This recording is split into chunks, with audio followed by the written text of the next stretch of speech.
Welcome back to Democracy in Action here on Cape Town TV. Let's return to the story of Congolese national Mulobi, this time joined by Jean-Luc of the Adonis Musati project.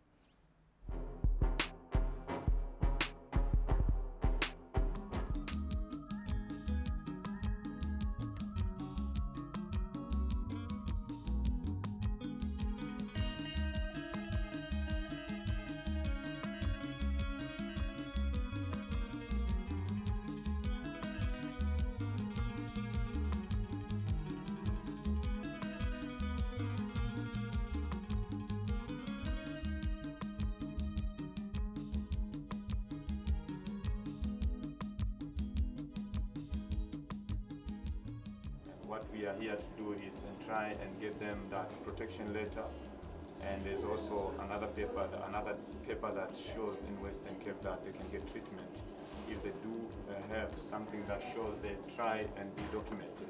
The vulnerabilities of people who doesn't have a document is really, really serious. So after getting this letter, what next is to go to Musina and Pretoria, whereby they could be registered and be documented fully.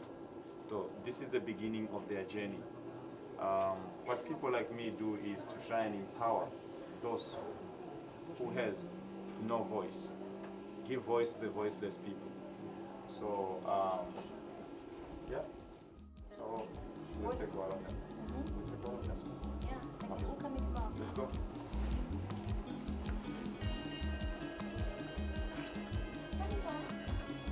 So I think we'll be back with you. I'm just going to...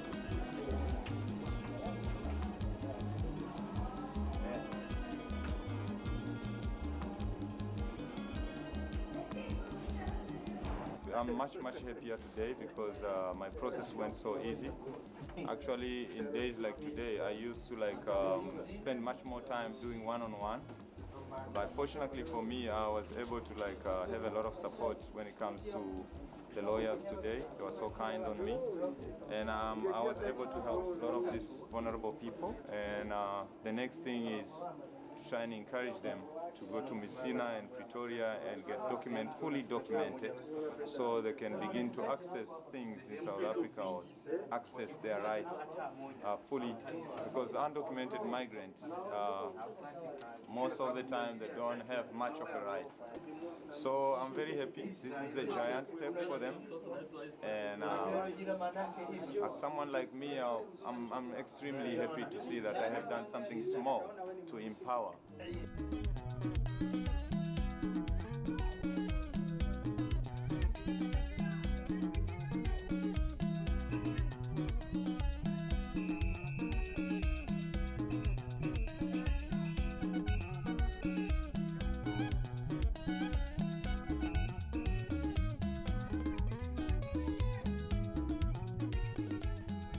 So we are about to share a meal together. As always, in a refugee community, come together, celebrate one big day of celebration, graduation day.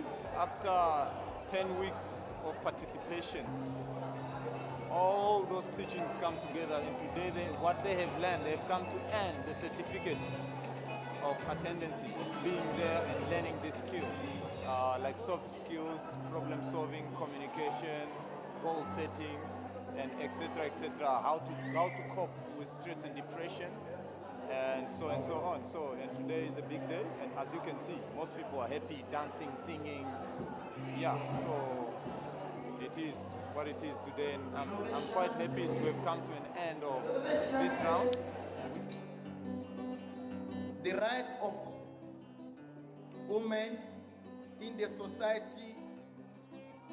Today, we finish everything,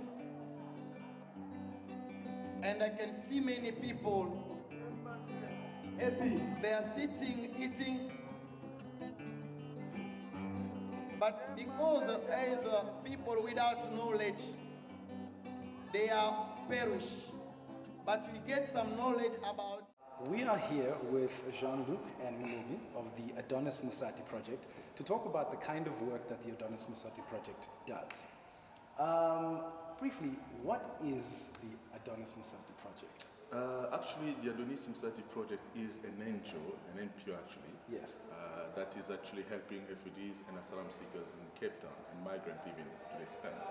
And as you can even look at the name, you will notice that Adonis Musati is somebody's name. Yes. And this guy was actually a refugee from Zimbabwe who happened to be in South Africa, but when he went to the Department of Home Affairs to apply or even to access his asylum, Yes. then he collapsed in the queues while he was waiting to get the chance to even get those papers. He collapsed of hunger. So that's the thing.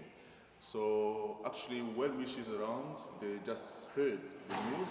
They came together and tried to see how they can actually try to actually assist those vulnerable people Yes. who happen to be refugees.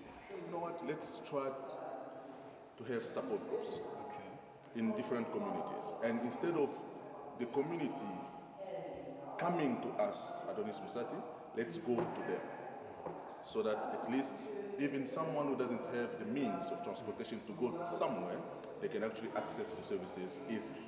So, and we started the support groups in different communities. We are in Delft, Maitland, Pero, Weinberg, and you name it. And that's how now we are having this program called the Peer Support Group Program. Peer support group. Peer Support Group Program, whereby beneficiaries or participants or refugees or asylum seekers come together in a group of 12 people, and then they go through sessions each week for 12 weeks. This 12-week program. Yeah. What type of thing would a person learn?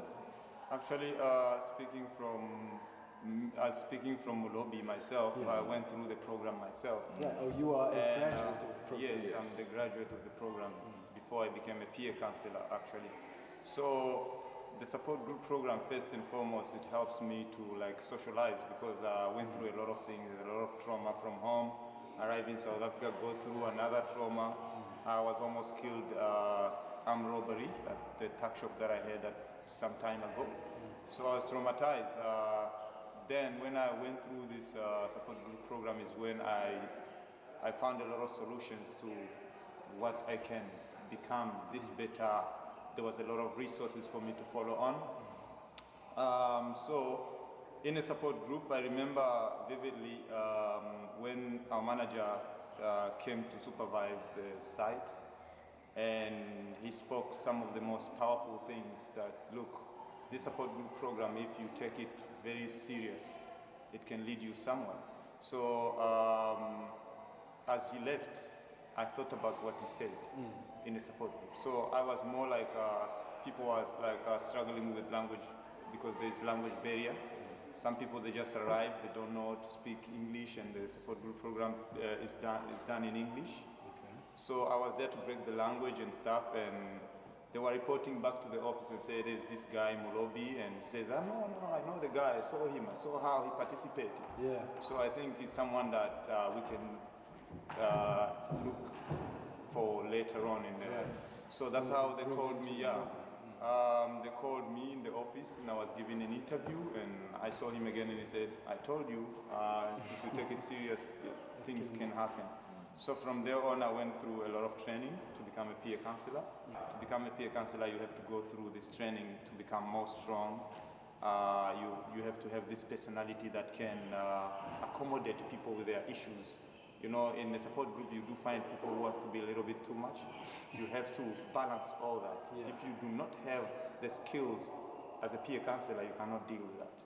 From the training that we give them, the peer support group program, we have that training. They go through a lot of sessions. One will talk about communication, how to set goals, you know, how to deal with stress and depression. Coming with trauma, arriving here, and then finding somehow that it's difficult to cope. Yes. But how can one try to actually control that stress and still have this willingness to move forward with their lives? Thank you very much. Okay, sure. Thank you. Bye. Sure. Good. Thank you, brother. All right.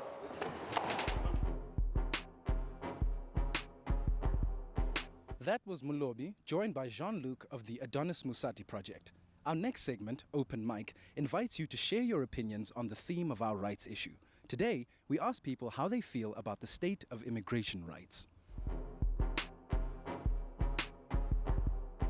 there's a reason for ethnocentrism, there's a reason for xenophobia.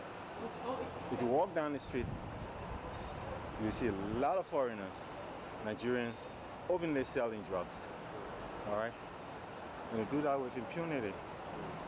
Go down to the parade,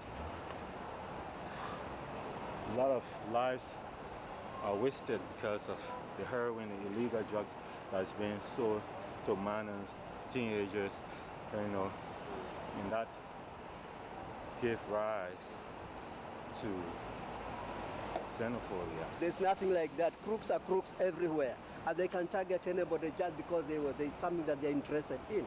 It has got nothing to do with xenophobia or with foreign affairs, because what you're suffering, South Africans are suffering the same. In terms of immigrant rights, the problem of immigration and immigrants is all over the world, but in South Africa, I don't really think it's that ethic, but it's just about some criminal mind and thought. In terms of the immigrant, I believe that South Africa is taking care of the immigrant based on you are allowed to associate with the community you live in without having a camp. But the problem we are having as immigrants in South Africa is based on your renewal of if you're using asylum, or if you're using your statute based on Section 25 of the Immigration Act, being married to a South African citizen. It's very difficult for the Department of Home Affairs to issue a document to mainly black immigrants. That was Open Mics on immigration rights. When we come back, we meet with a veteran athlete who used his platform in world sports to combat the apartheid government. Stay tuned.